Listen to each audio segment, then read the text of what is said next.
Ini kami akan mereview alur cerita yang berjudul 21 Blackjack. Film yang diangkat dari kisah nyata ini berkisah tentang sekelompok mahasiswa di universitas ternama MIT yang berusaha membuat kasino bangkrut.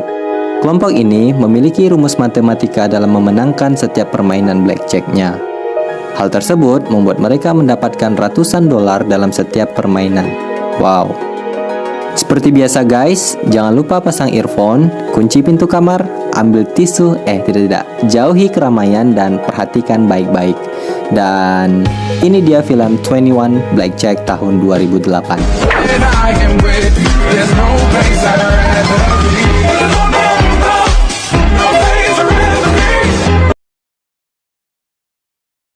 Film berawal di mana seorang yang bernama Ben ingin mengajukan beasiswa gratis di Harvard University. Di pertemuan itu, Ben menjelaskan kepada Profesor Phillips bahwa dia pernah menjadi juara matematika se-Amerika dan juga mempunyai penelitian tentang robot, serta memiliki nilai bagus saat masuk di kedokteran.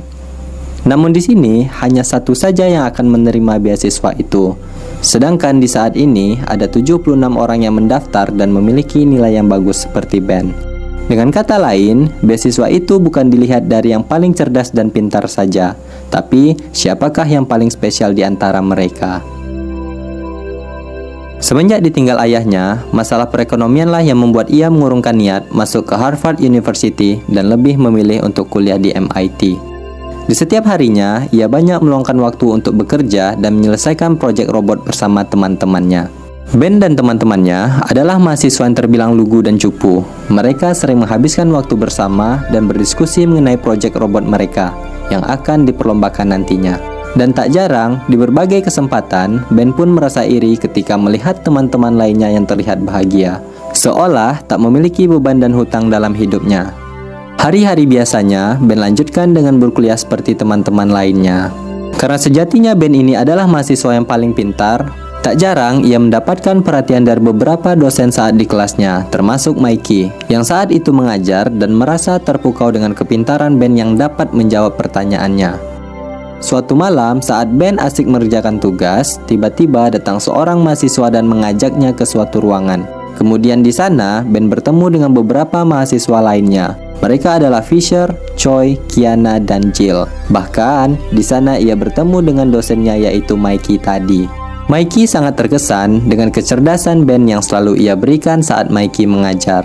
Dan karena keistimewaan Ben itulah, Mikey menawarkan pada Ben untuk masuk ke dalam tim mereka dan mengikuti sebuah permainan kartu yang bernama Blackjack di akhir pekan mereka kuliah. Dengan kecerdasan yang Ben punya, Mikey benar-benar merasa yakin jika Blackjack akan mengantarkan Ben pada hal yang menjanjikan dan bahkan bisa membuatnya menjadi orang yang paling kaya di dunia. Namun, karena Ben masih bingung maksud dan kejelasan mereka itu apa, ia pun akhirnya menolak dan memberikan alasan bahwa di akhir pekan, ia saat itu sibuk mengerjakan proyek bersama teman-temannya. Di scene selanjutnya, di saat Ben sedang bekerja, tiba-tiba Jill muncul dan datang untuk membeli dasi. Oh, well, seat belts, so I can knock off 5% from the $69,042 and... Ben tentu saja sangat grogi karena rupanya ia menyukai Jill. Namun, di sini Ben harus bersikap profesional. Ia melayani Jill dengan semestinya. Dalam percakapan mereka itulah Jill menjelaskan maksud dan tujuan ia datang ke sana.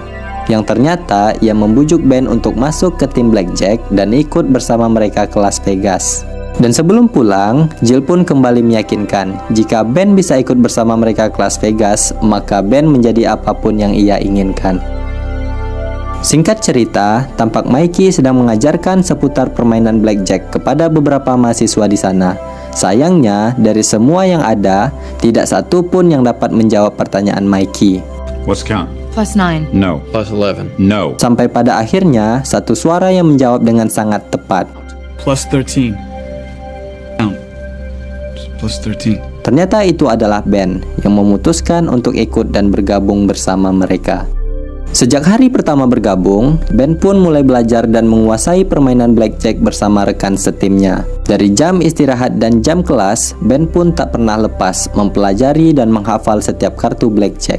Dan untuk memudahkan memainkan permainan bersama timnya ini, ia juga turut menghafal beberapa angka yang diungkapkan dengan kata-kata. Dan beberapa hari kemudian, Ben pun bisa dengan cepat menghafal dan memahami permainan yang akan mereka lakukan nantinya. Di lain waktu, Ben mengungkapkan alasan mengapa ia bergabung ke tim blackjacknya Mikey. Semua itu tak lain hanya karena masalah ekonominya dan untuk mendapatkan biaya masuk ke Harvard University. Setelah ia yakin mengumpulkan uang $300.000, ia pun akan keluar dari permainan tersebut. Dan Mikey pun menjawab bahwa ia mengerti apa yang Ben inginkan. Dan ia pun meyakinkan menghitung kartu adalah tindakan aman dan bukan tindakan ilegal. Pada suatu malam, Mikey menyuruh Choi untuk menjelaskan aturan mainnya. Jadi begini guys, kita coba mempelajari trik orang ini ya. Dari 5 orang anggota itu, nantinya 3 orang akan mencari meja dan mulai menghitung kartu yang keluar.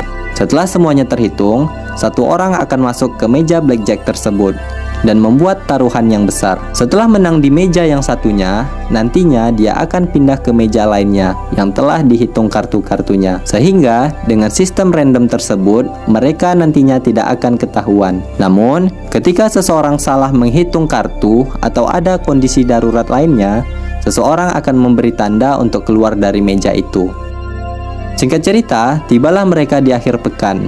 Ben pun terkagum setelah melihat kota Las Vegas yang selalu hidup 24 jam. Kalau di Indonesia sama kayak Jakarta kali ya. Sebuah kota yang penuh dengan puluhan kasino dan orang-orang yang punya mimpi untuk menjadi kaya di permainan yang ada di sana. Setibanya mereka di salah satu hotel mewah yang ada di sana, Mikey pun mulai membagikan identitas palsu kepada mereka. Semua itu dilakukan agar mereka terlihat cukup umur dan diperbolehkan masuk ke dalam kasino. Di saat itu, Mikey menjelaskan kepada Ben, di saat masuk nantinya, mereka akan tidak saling mengenal satu sama lain. Sementara dirinya sendiri akan memandu mereka dan memantau dari jauh permainan tersebut. Dan tibalah saatnya mereka bermain. Ben memperhatikan teman-temannya sudah lebih dulu berada di meja. Setelah ia mendapatkan kode, Ben pun akan masuk ke meja dan memasang taruhan besar. Kartu demi kartu pun keluar dari tangan bandar. Dan tak perlu ragu dan bingung, Ben pun sudah bisa menebak di mana ia bisa memasang taruhannya. 9 plus 15. The count's 16. Singkat cerita, di setiap mejanya, kemenangan demi kemenangan Ben raih dengan sangat mudah.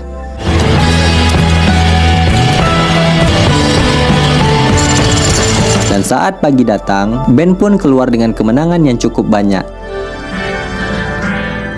Baru sebentar tertidur, sialnya Ben dibangunkan oleh Jill dan membagikan uang hasil kemenangan tadi malam. Serta Jill memuji kemampuan Ben bahwa ia berhasil menghitung kartu dan tidak pernah salah dalam permainannya. Ben sangat senang mendengarkan pujian dari orang yang ditaksirnya itu. Namun, ia mengungkapkan bahwa ia akan keluar dari permainan tersebut setelah berhasil mengumpulkan biaya masuk ke Harvard University. Selang waktu, Mikey pun mengumpulkan kelima anggotanya untuk memberikan pengarahan. Di sini, ia memuji kemampuan Ben yang tidak pernah salah dalam menghitung. Sementara Fisher mendapatkan teguran dari Mikey karena ia tidak pernah mau mundur di saat mendapatkan kode untuk keluar. Singkat cerita, malam pun tiba. Ben kembali ke kasino untuk permainan dan menunggu kode untuk memasang taruhan besar. I see it. Yesterday's history, tomorrow's a mystery. Di sisi lain, Cole, seorang pengawas perjudian, mendapatkan teguran dari pemilik kasino bahwa telah lalai dalam memantau permainan. Dan akibatnya, kasino itu pun rugi besar di malam kemarin. Setelah pulang dari akhir pekannya, Mikey mengarahkan Ben untuk tidak memberitahu siapapun tentang kegiatan yang telah mereka jalani.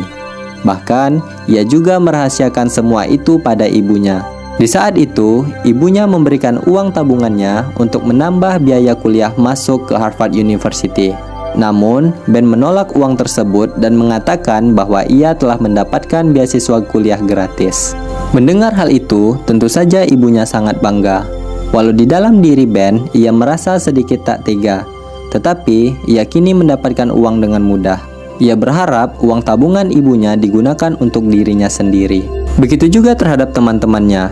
Rahasia itu pun ia tutup rapat dan lebih memilih untuk berbohong bahwa di akhir pekan ia pergi ke rumah bibinya dan lupa membawa ponsel. Di akhir pekan selanjutnya, Ben bersama timnya datang kembali ke Vegas. Ben pun sekali lagi bermain bagus dan mendapatkan uang dengan sangat besar. Bahkan beberapa kali ke Vegas, Ben tak menyangka bahwa ia telah berhasil mengumpulkan uang sebesar $100.000, yang mana kini ia tinggal mengumpulkan $200.000 lagi untuk bisa masuk ke Harvard University. Di Boston, Ben dan teman-temannya adalah mahasiswa yang sangat biasa. Namun, ketika di Vegas, Ben berubah 180 derajat. Apalagi ketika mendapatkan kemenangan di setiap permainannya. Ben bersama teman-teman bermain blackjack-nya mulai membelanjakan uangnya di sana. Dari membeli sepatu yang mewah hingga membeli pakaian bermerek dan mahal.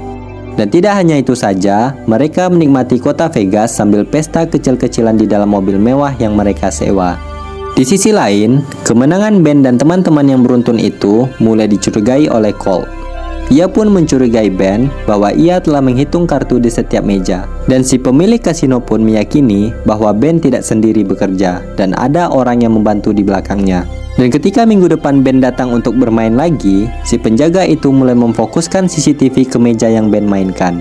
Dan ketika itulah kecurigaan mereka mulai terbukti. Dari rekaman itu, kalau Kiana memberikan kode ke Ben untuk masuk ke permainan. Sementara itu, di saat permainan berlangsung, Fisher mulai berbicara dan mengolok-olok Ben untuk mengurangi konsentrasi Ben.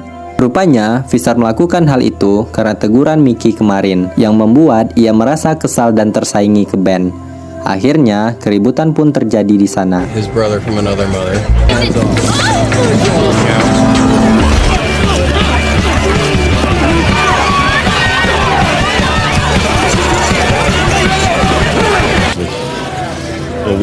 Setelah kejadian itu, Fisher mendapatkan teguran dari Mikey dan Mikey pun mengeluarkan Fisher dari tim. Mikey beralasan bahwa kinerja Fisher dapat merugikan timnya dan masih terlihat kekanak-kanakan. Setelah semua beres, mereka pun kembali merayakan kemenangan dengan berpesta. Dan bahkan kini, Ben berhasil berduaan dengan Jill dan bermalaman bersama dengannya. Wow. Setelah sampai di Boston, teman-teman Ben merasa kalau kini Ben telah benar-benar berubah. Mereka di sini sangat kecewa dengan kinerja Ben atas proyek yang mereka kerjakan bersama. Merasa Ben yang tidak peduli dengan proyek robot yang mereka jalani, teman-temannya pun dengan berat hati memutuskan untuk mengeluarkan Ben. Just as much mine as it is yours. Fine. Dan tiba di akhir pekan, permainan kembali dilanjutkan. Tapi setelah kejadian saat teman-temannya mengeluarkannya, membuat ia tak fokus untuk bermain. Bahkan saat Jill memperingati Ben untuk keluar dari permainan, ia tak menghiraukan kode tersebut di meja yang ia tak dapat hitung kartunya. Karena emosi dan kesalahan Ben itulah yang membuat ia kalah besar untuk pertama kalinya. Mikey di sini tentu saja sangat marah dan kecewa karena di malam itu ia telah kehilangan uang sekitar $200.000. Dan Mikey menuntut Ben untuk mengembalikan uang yang telah hilang itu. Di sini, Ben pun menjawab bahwa ia tidak bisa membayar uang itu sekaligus, apalagi harus mengorbankan uang tabungannya.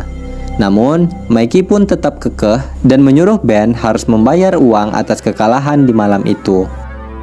Karena sangat kecewa kepada Mikey, Ben pun mengajak teman-temannya untuk bermain satu malam lagi dan menggunakan uang mereka sendiri sebagai taruhannya. Awalnya mereka tidak setuju, namun setelah mendengar keuntungan yang banyak tanpa Mikey, akhirnya mereka mau untuk bermain sekali lagi. Di saat permainan, rupanya Mikey memperhatikan Ben dan mulai melaporkan kecurangan Ben terhadap pengawas kasino. Hal tersebut membuat pengawas kasino yang awalnya udah curiga langsung bergerak dan menangkap Ben. Now why don't I believe that? Maybe you're just smarter than everybody else. See if we can't get you that chicken dinner. Oh, thank you. Let's go, Joe.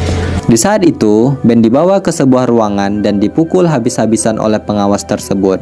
Hingga terbongkarlah bahwa Ben adalah mahasiswa di Boston dan juga bersekongkol dengan musuh lamanya selama 25 tahun, yaitu Mikey. Jadi, hal itulah yang membuat Mikey tidak mau bermain, karena ia telah menjadi incaran dan buron oleh pengawas kasino di Las Vegas. Never. Setibanya di Boston, tampak penderitaan Ben belum usai. Di sini ia mendapatkan surat bahwa ia telah terancam di DO oleh kampusnya, dan bahkan uang tabungannya telah diambil semuanya oleh Mikey. Berbeda dengan kedua temannya, mereka berhasil memenangkan perlombaan di kompetisi robot yang telah mereka rancang. Ben yang sadar atas kesalahan yang membuat temannya kecewa, akhirnya meminta maaf dan menceritakan semua yang dilakukannya selama ini. Beberapa hari kemudian, Ben kembali menjumpai Mikey untuk meminta maaf dan mengungkapkan keinginannya untuk kembali bermain di Vegas. Mikey yang awalnya mengusir Ben, akhirnya mau ikut bekerja sama karena ia juga butuh uang untuk masa pensiunnya. Tapi dengan syarat, Ben harus mampu menghasilkan keuntungan dengan sangat besar. Setelah itu, Ben meyakinkan Mikey bahwa ia pasti bisa membawa untung banyak dalam permainan terakhir ini. Asalkan Mikey ikut bermain untuk menggantikan Fisher, supaya kemenangan demi kemenangan bisa diraih dengan cepat. Saat akhir pekan tiba, mereka pun mulai kembali bermain sambil menyamar, sesuai dengan strategi yang telah mereka rancang sebelumnya. Dengan taruhan yang besar, dengan rencana sebelumnya, mereka berhasil meraup keuntungan dengan sangat cepat. Kemenangan pun Ben raih, bahkan Mikey pun ikut bermain dan membuat bandar kewalahan. Namun, di saat mereka terlampau asik dengan kemenangannya, tiba-tiba di sisi lain, Colt dan anak buahnya datang. Lalu terjadilah kejar-kejaran di sana. Dengan keadaan demikian, mereka masing-masing berpencar dan berlari untuk menyelamatkan diri. Bahkan saat mereka terpojok, Mikey meminta ke Ben untuk memberinya chip yang telah mereka dapatkan. Serta Mikey menyuruh mereka untuk kembali berpencar dan berkumpul kembali di tempat yang telah direncanakan nantinya. Padahal faktanya, Mikey ini memiliki rencana licik untuk kabur ke bandara dan meninggalkan mereka untuk ditangkap oleh pengawas kasino. Namun sayang seribu sayang, ternyata chip yang Ben berikan itu hanyalah sekumpulan coklat. Dan di taksi tersebut ternyata adalah pengawas kasino.